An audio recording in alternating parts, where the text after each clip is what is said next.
Hoy es el día 42 de la Jornada Nacional de Sana Distancia.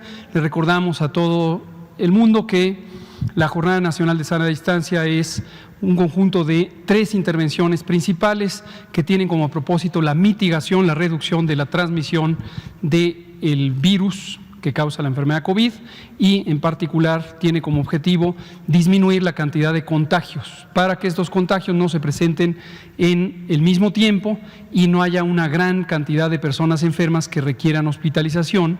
Y les recordamos también que estamos en la fase 3. La fase 3 es la fase de incremento más rápido en las hospitalizaciones, en los casos y desafortunadamente también en los decesos. La siguiente, por favor. En la situación mundial tenemos 3.349.000, más de esta cifra, de casos que se han detectado en forma acumulativa desde que empezó la epidemia en China al inicio del año 2020.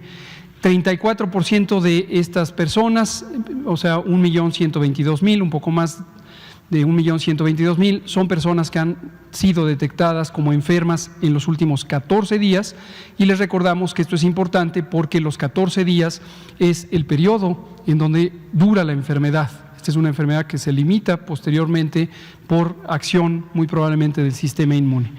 La tasa de letalidad global, que es el número de personas que fallecen divididas entre el número de personas que presentan la enfermedad COVID, es de 7,1% y la gran mayoría de los casos registrados son del continente americano. En Europa ya está disminuyendo la transmisión, ya se está reduciendo la intensidad de los contagios. La siguiente, por favor.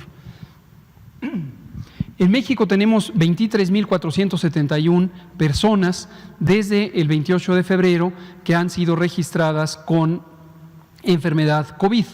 De ellas, 6.933 lo han presentado en los últimos 14 días y al igual que en la situación mundial, esto es lo que significa la actividad de la epidemia. Los casos, por ejemplo, que ocurrieron en marzo e inclusive en la primera mitad de abril ya no son casos, ya se restablecieron la enorme mayoría y no son ya una fuente de transmisión hacia otras personas, pero sí lo son definitivamente 6.933 personas que en los últimos 14 días han sido registradas con esta enfermedad. Muy desafortunadamente, esta enfermedad puede causar una enfermedad grave que cause la muerte y tenemos 2.154 personas que desafortunadamente han perdido la vida por la enfermedad COVID. Y aquí han estudiado más de 95.839 personas, de las cuales 59.702 hasta el momento se han descartado una vez que se ha hecho la prueba de laboratorio y 12.664 están en este momento en una fase de estudio precisamente porque tienen los síntomas de COVID. La siguiente.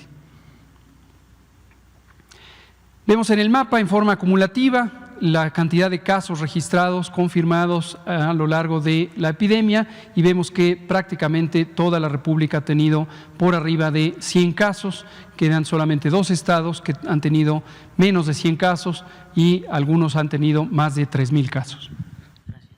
Muchas gracias. Se oye mejor este. Muy bien, la siguiente.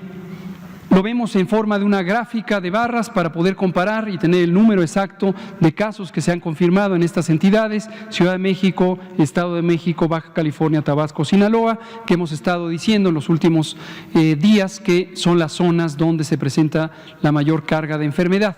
Esta es la enfermedad acumulada, pero ahora vemos en la siguiente diapositiva la enfermedad activa, la de los últimos 14 días, y cambia un poco el patrón de presencia de la enfermedad que es más activa o más nueva. Vemos, por ejemplo, a Veracruz, que tiene también mayor cantidad de enfermedad activa, junto con las otras regiones que ya he mencionado. En la siguiente diapositiva vemos que de estos 6.933 casos se distribuyen de esta manera. Arriba está el número de casos por entidad federativa y aquí vemos a la Ciudad de México, el Estado de México, Tabasco, Sinaloa y Veracruz. Después aparece Yucatán y después otros estados de la República. Sin embargo, esto también depende de la cantidad de población que exista en cada estado y por eso es importante lo que vemos en el siguiente mapa, que es la incidencia. Incidencia es un término técnico para decir cuántos tienen enfermedad en comparación a cuántos viven en cada una de las entidades federativas. Y lo que vemos es que más o menos se conserva el mismo patrón, pero algunas entidades muy pobladas, es precisamente el caso de Veracruz, cuando los consideramos de esta manera, ya no son tan activos en su epidemia. Tenemos en forma global 5.4 personas con COVID activo de los últimos 14 días por cada 100,000 habitantes en México. Y si lo vemos en la gráfica de barras, podemos identificar que la Ciudad de México y el Estado de México, en su zona conurbada, en el Valle de México, tienen también actividad importante, pero el orden ya cambia y vemos a la Ciudad de México, a Tabasco, Quintana Roo, Yucatán y Morelos, un estado del que habíamos hablado poco porque no tenía una importante carga de enfermedad, pero ya desde esta perspectiva que es enfermedad activa en comparación con el tamaño de su población, Morelos ya es un estado que está teniendo actividad importante. La siguiente.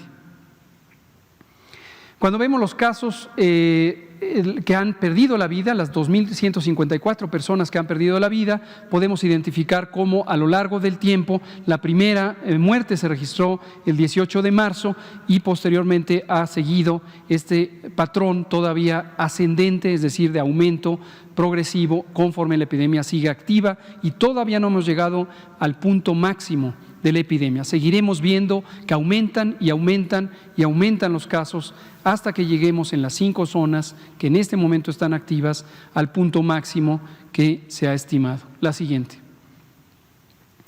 Si lo vemos por entidad federativa, tenemos la Ciudad de México, Baja California, el Estado de México, que son los municipios conurbados del Valle de México, Sinaloa, Tabasco, Quintana Roo. La siguiente.